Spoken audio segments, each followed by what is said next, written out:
tua misericórdia é para sempre. Todos os povos te exaltarão, de geração em geração te adorarei. Aleluia, aleluia, te adorarei por tudo que és, te adorarei. Aleluia, aleluia, te adorarei por tudo que és. Deus é bom.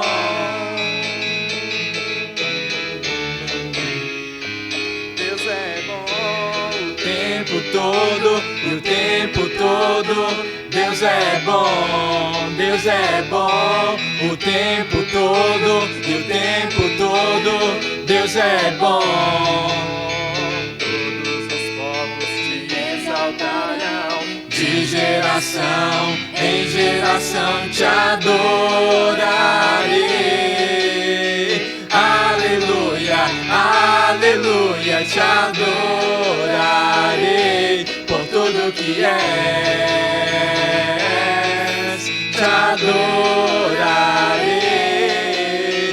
Aleluia, aleluia, te adorarei por tudo que és, por tudo que és. Deus é bom. Aleluia, Deus é bom. E Ele é digno sempre de ser louvado, sempre de ser louvado. Que a presença dEle inunde nossas vidas, nossas casas, os ambientes ao qual frequentamos. Que nos inunde com Teu Espírito, com toda a Sua glória. E que venha como um rio poderoso, como um rio de águas vivas. Ele é a fonte. Aleluia, que a presença dEle venha nesta hora. Louve ao Senhor conosco com mais essa canção.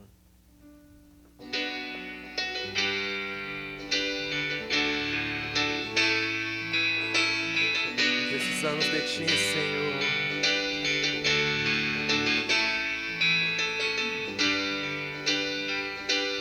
Assim como a coça anseia por água, como terra seca precisa da chuva, meu coração tem sede de Ti, e Deus meu. Assim como a coça anseia por água, como terra seca precisa da chuva, meu coração tem sede de Ti, Rei meu e Deus meu. Faz chover, Senhor Jesus, derrama a chuva neste lugar. Vem com Teu rio, Senhor Jesus, inunda o meu coração. Assim como a coça anseia por água, como terra seca precisa da chuva, meu coração tem sede de Ti, Rei meu e Deus meu. Faz chover, Senhor Jesus, derrama a chuva neste lugar.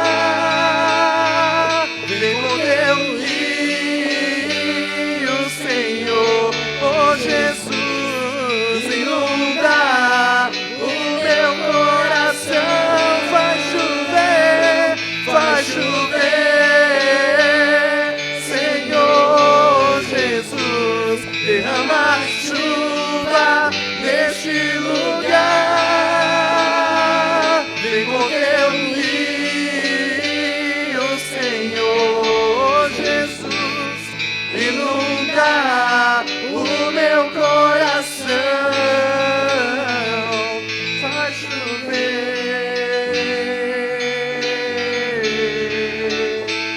faz chover,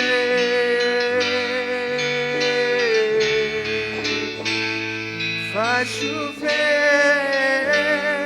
Senhor Jesus, derrama chuva neste lugar, vem com teu rio, Senhor Jesus, inunda o meu coração. Vem inundar, Senhor, nosso coração, nossa vida, Senhor, nossa família, nossa casa, Senhor.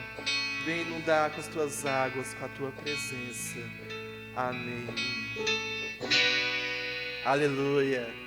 Seja abençoado em nome de Jesus. Queridos irmãos, a graça e a paz de nosso Senhor, Salvador Jesus Cristo, esteja aí na sua vida, na minha vida também, que a bênção de Deus esteja em nosso viver e em todo o nosso ser. Que este seja um dia mesmo abençoado, uma noite abençoada, uma semana de muitas realizações e da presença do Senhor constante na nossa vida. Esse é o meu desejo e é aquilo que oro para que Deus faça isso na minha vida e na sua também. Minha reflexão de hoje está baseada em João capítulo 9, né? Evangelho de João capítulo 9. Vou ler a partir do versículo 13 até o 17, né? E queria que você depois desse uma lida até o 41, que você verificasse esse texto, é muito interessante. Mas quero apenas chegar aqui até o verso 17 e compartilhar da experiência que me foi a leitura desse texto nessa semana. Na verdade, estava lendo com algumas minuciosidades os milagres de Jesus acerca do corpo, né? Jesus curando o próprio corpo. Esse texto aqui, em Marcos, no capítulo 8, tem um texto parecido também, que eu desafio você a depois voltar lá para dar uma lida, a cura do cego de Betsaida. É até um texto parecido com esse aqui. Em Betsaida, Jesus coloca saliva nas mãos, né? O popularmente chamado cuspe. Ele cospe na mão, passa na vista do cego, o cego começa a enxergar e vê os homens como árvore e árvore andando. É muito interessante, né? Você recebeu uma bênção de Deus, onde essa bênção te faz enxergar homens como árvore e depois essas árvores andando, né? Andando por aí. A imagem da gente, a minha imaginação, por exemplo, como é fashion, eu sempre fico imaginando um monte de árvore andando por aí, né? Imagine elas tentando entrar dentro de um shopping aí, mas era como aquele cego estava tentando ver. Agora, do Evangelho de João, é um cego também. Ele chega para Jesus, ele é cego de nascença. O capítulo 9 é contando toda a história dele, né? E depois, a partir do verso 36, vai contar a história de outros cegos. Mas esse cego, a história dele é interessante porque ele vai até Jesus. Dessa feita, Jesus pega a lama do chão, o lodo, né? A tradução é lodo mesmo, né? É um tipo de crosta, né? De pasta que tem por cima da terra. E Jesus pega aquele negócio ali e passa na vista dele e diz para ele assim: agora você vai lá no tanque de Siloé, que você já sabe onde é, já devia ter tentado várias vezes ser curado lá, e lava o seu rosto. E aí ele vai lá no tanque de Siloé, chega lá, ele lava o rosto e começa a enxergar. Aí, o desdobramento dessa história vai ser um grupo de sacerdotes, de judeus, que vai vir até Jesus, até o cego, né? Questionar tudo aquilo. E é porque ele é encontrado no templo, ele vai até o templo. E quando ele chega lá, então, ele é interrogado pelos judeus. Nesse grupo de judeus tinha sacerdotes e fariseus.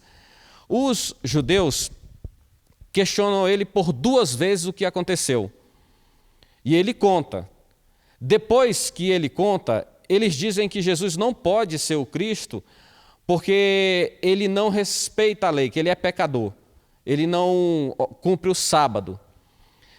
E aí eles vão questionar o cego. O que tu diz dele? O cego diz: eu sou profeta. Né? Eu sou um profeta. Ele é um profeta, o cego vai dizer. E depois disso, eles vão então dizer assim: nós queremos saber dos teus pais porque você não pode ter nascido cego. Até havia milagre naquele grupo de pessoas deficientes que haviam se tornado deficientes, né? A fisioterapia é um grande exemplo disso no nosso meio. Pessoas inválidas eventualmente passam a andar e passam a enxergar, como o caso das cirurgias de visão. Ele não tinha isso naquela época. Só que quando você nascia cego, não tinha alternativa. Então eles vão até os pais do cego, interrogam eles também e perguntam para eles: ele é cego de nascença? Os pais dizem amedrontados: havia um decreto. O decreto dizia o seguinte: qualquer um que confessar que Jesus é o Cristo terá que ser expulso do templo. Os pais, amedrontados com esse decreto, disseram: ele é cego de nascença, sim, e já é grande o suficiente para ser interrogado. Façam isso com ele, interroguem ele. Eles voltaram até o cego, e aí é interessante porque ele vai pronunciar uma frase até extraordinária. Eles perguntam: você o que pensa dele? Aí ele vai dizer: ele é pecador? Ele vai dizer: eu não sei se é pecador, eu sei que eu era cego e agora vejo. É um dos textos bonitos que está aqui. Vamos ler? Quero ler com você esse texto. Ele é por demais interessante, né? Da trajetória do cego. A partir do versículo 13 mesmo. Levaram, pois, aos fariseus o que dantes era cego, e era sábado, porque Jesus fez o lodo e lhe abriu os olhos. Tornaram, pois, também os fariseus a perguntar-lhes como vira, e ele lhes disse: pôs-me lodo sobre os olhos, lavei-me e vejo. Então, alguns dos fariseus diziam: este homem não é Deus, pois não guarda o sábado. Diziam outros: mas como pode um homem pecador fazer tais sinais? E havia dissensão entre eles. Tornaram, pois, a dizer ao cego: tu, que dizes daquele que te abriu os olhos? Ele respondeu: que é profeta. Os judeus, porém, não creram, e que ele tivesse sido cego e que agora visse, enquanto não chamaram os pais do que agora via. Até aqui está bom, o resto da história eu contei um pouco antes da história, que é quando Jesus faz, né? O verso 9, o capítulo 9 começando, é quando ele passa o lodo e manda ele ir até o tanque, e o final dessa história ele vai ser expulso lá na altura do versículo 34, né? Responderam-lhe e disseram: tu és nascido todo em pecado e nos ensina a nós, e expulsaram-no. E aí então ele vai ser expulso também. E Jesus, inclusive, depois, na sequência do texto, vai vir interrogar o cego e vai conversar com ele, e ele vai reafirmar a crença nele, e vai ser seguidor de Jesus, e vai ser conduzido até o grupo dos 70. Né? Jesus tem 2 envios de discípulos, o envio dos 12, e depois ele envia 70 de 2 em 2. Esse cego está lá naquele grupo.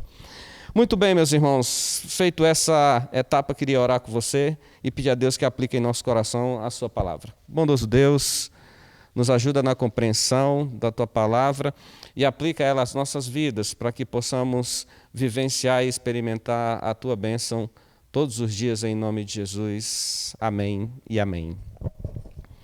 Olha, nem sempre sermos abençoados por Deus, nem sempre sermos agraciados por Deus, nos coloca em algum lugar de respeito ou nos coloca em algum lugar que nós tenhamos alguma consideração por aquilo ter acontecido. Todo mundo conhecia o cego, todo mundo sabia que aquele homem tinha nascido cego, o cara está cego. Sabe por que eu sei disso? Porque a família dele era uma família influente, eles tinham assento no templo. Poucas eram as pessoas que tinham assento no templo. E dentre essas poucas pessoas eram os mais ricos, porque o texto da viúva pobre vai dizer que os ricos iam na frente e colocavam lá. E a viúva pobre também vai ter oportunidade de fazer, porque ela tinha direito àquele lugar ali dentro. Era também alguém que adquiriu na trajetória da sua experiência ali um lugar no templo. Ele era de uma família influente, todo mundo sabia que ele era cego. No encontro com Jesus, ele vai receber uma grande bênção, que é voltar a ver. O que me chama a atenção é o fato de que Jesus faz duas coisas muito interessantes aqui. Uma delas é mandar ele ir ao tanque de Siloé. O que é que Jesus estava querendo com isso? Estava querendo dizer para ele, olha, o tanque de Siloé, ele cura realmente, mas depende daquilo que eu faço. E o que eu faço nem sempre é compreensível aos olhos humanos. São duas coisas de bastante interesse nesse texto, por conta da ideia do lodo no rosto e da ideia do tanque de Siloé, que já se haviam tentado várias vezes, né? Criou-se o mito de que um anjo vinha e quando ele mexia a água, alguém era curado. Ora, é claro que era um anjo. E é claro que só podia acontecer naquela época, porque só podia acontecer essas coisas se Jesus estivesse ali. Aquele anjo poderia ser considerado qualquer outra coisa, mas era o próprio Senhor que estava ali, naquele lugar. E eles experimentam tudo isso. E agora Jesus diz para ele assim, o que eu vou fazer contigo não é compreensível, porque lodo nos olhos, e depois, lá no tanque, para você aprender de que a própria terra produz a cura que a terra produz é uma cura que eu fiz, e nem sempre aquilo que eu faço é entendido e compreendido pelos outros, e o tanque só pode responder aquilo que eu mandar fazer, aquilo que eu disser para fazer. Isso é algo extraordinário dentro desse episódio do tanque de Siloé, porque aquilo se tornou-se cada vez mais profundo para aquele grupo de pessoas. E aqui tem uma grande lição que eu queria também aprender com você, é de que, ao interrogar o cego, ninguém estava preocupado se ele era cego de nascença, se ele tinha voltado a ver, porque eles estavam preocupados com Jesus. Eles queriam, na verdade, pegar Jesus. Eles queriam, na verdade, era tirar aquela imagem que Cristo estava construindo no meio deles, de que ele, de fato, era o Cristo Salvador do mundo. Esse era o grande objetivo. Você não cometeu crime nenhum. Não cometeu crime nenhum. Nem descumprir a lei, esse cego descumpriu. A ideia deles aqui era dizer que Jesus não cumpria a lei porque não guardava o sábado. O final desse texto aqui, lá no capítulo 40, no versículo 41, é eles dizendo assim, que eles obedecem, né, a Moisés, e ele obedece a esse Cristo. E ele de fato vai fazer isso, né? Aqui, queridos irmãos, a nossa experiência é aquela de que o que Deus faz conosco, as bênçãos que Jesus tem colocado sobre a nossa vida, nem sempre estão compreendidas para esse mundo, nem sempre nos dará um lugar de bonança, e eu acho isso muito interessante. Quer ver uma aplicação para a minha vida? Vamos imaginar um reles pastor, mas vamos imaginar que um dia um cego entre aqui na igreja, e o Senhor diga para mim assim no meu coração, cria coragem, vai lá e faz ele voltar a ver em meu nome. Aí eu chamo o cego aqui na frente, oro por ele e ele volta a ver. Essa igreja não vai caber de gente pulando, saltitando e gente dando glória a Deus num evento como esse. Mas 2 dias depois, ninguém vai respeitar esse cego, ninguém vai considerar esse homem. Sabe quem vai ser respeitado e considerado? Eu, que sou a ferramenta de Deus, que fui a ferramenta de Deus usada para curar ele. Olha que coisa, o certo não seria ele ser respeitado, considerado?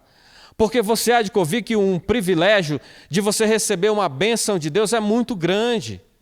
É extraordinário. O nosso tempo presente não privilegia pessoas que são abençoadas por Deus, não privilegia pessoas que têm a presença de Deus na vida. O tempo moderno não privilegia de forma nenhuma pessoas que buscam a Deus e experimentam o dia a dia com Ele. Privilegia outras coisas, bispos, pastores, sacerdotes, padres, qualquer um. Eles é que são privilegiados por operarem algum milagre ou fazerem alguma coisa, né? Haja visto a questão da procura por profetas nesse tempo. Mas aqui é um caso clássico de que o cego é desconhecido, ele é até expulso do templo. Ora, irmãos, é a lógica, né? O sentido da vida seria, agora, esse homem foi curado, os pais testemunharam, nós sabemos disso, o certo seria reunir todo mundo, vocês sabem disso. Eles estão aqui no templo, eles pagam para permanecer no templo, oferecem sacrifício, dão o dízimo até do hortelã. Nós sabemos que ele é cego e esse cara está curado agora, mantém ele aqui. Vamos dar um lugar para ele, porque ele foi agraciado pelo próprio Deus. Mas não, a ideia foi expulsá-lo do templo. Aí, de vez em quando eu me pego sendo abençoado por Deus, e já fui muitas vezes. Nem teria tanto tempo para contar a quantidade de bênçãos por Deus. Mas algumas que são clássicas, estão claras que aquilo não aconteceria se não fosse o próprio Deus. Mas nem por isso eu recebi nenhum privilégio. Nem por isso eu recebi nada. Nem por isso eu fui colocado em lugar nenhum. E você também, você sabe disso. Você também. Vez por outra, alguém resolve respeitar, alguém resolve apoiar, fazer alguma coisa por causa da bênção de Deus sobre a sua vida. E aí você se sente até mais aliviado e feliz. Mas essa não é a realidade integral das coisas. O cego, eu, você, recebemos a bênção de Deus e fomos deixados totalmente de lado para isso. Deveríamos ser o representante legal, as pessoas deveriam ir até o cego e perguntar como que faz para ser curado. O que nós temos que fazer? Aonde é que esse que te curou está? Porque nós precisamos trazer ele para ficar aqui. Não fizeram nada disso. Colocaram foi dúvida, mesmo depois dos testes e de buscar todas as respostas. Esse é o mundo moderno que nós vivemos também. É nesse tempo que nós estamos vivendo. Um tempo em que se busca muito a bênção de Deus para a vida, mas a bênção de Deus vem e raramente consideramos aquilo como algo de valor, algo de algum grau de importância damos para aquilo. Queridos irmãos, quero dizer para você que a experiência do cego foi de usar a própria estrutura da terra para ser curado, o próprio conceito religioso dele. Não é para falarmos sobre teologia e nem profetismo, mas aqui tem dois aspectos da teologia e do profetismo, o conceito de que tudo que nós precisamos já está na terra, esta própria terra, Jesus tira da terra o remédio que vai curar o cego, e tudo está dentro da religião, que é o sistema de fé, a crença de fé, que ele vai lá no tanque, e eles iam, era uma multidão. Nós temos o outro lado, o tanque de Siloé, que ia para lá direto e não conseguia, até que alguém foi lá e fez acontecer, o próprio Senhor. Essas duas coisas estão entrelaçadas na nossa vida. A bênção de Deus na nossa vida estabelece que esta terra foi construída para nos abençoar. Estabelece que aquilo que Deus faz conosco todos os dias é para nos motivar a viver e para nós estarmos na presença dEle. E aí eu quero dizer para você e colocar aqui no seu coração a frase do cego. Eu não sei se ele é pecador ou não, eu só sei que eu era cego e agora eu vejo. O que você é? Bom, o que você era na presença do Senhor? Você precisa voltar lá ao que você era e reconhecer que antes você era assim e agora você está assim depois de Cristo. Precisa haver um processo de transformação e mudança na nossa vida, não é mesmo?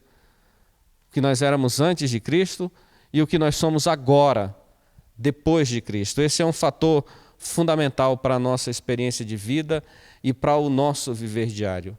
Eu quero aplicar ainda no meu coração e desafiar você a compreender que a bênção de Deus sobre a nossa vida tem um custo para o próprio Deus, para Ele, para o próprio Senhor.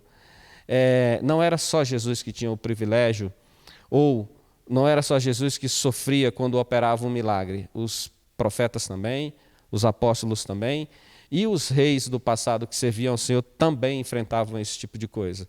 Mas com o nosso Senhor, a coisa é mais grave porque Ele não faz em nome de ninguém. Ele faz dele, por Ele e pela sua própria vontade, pela sua própria existência. Então Ele sofre as consequências maiores do reconhecimento. Esse texto é rico de aprendizado e de coisas. Nesse texto tem pessoas que têm medo de dizer que foram abençoadas pelo Senhor.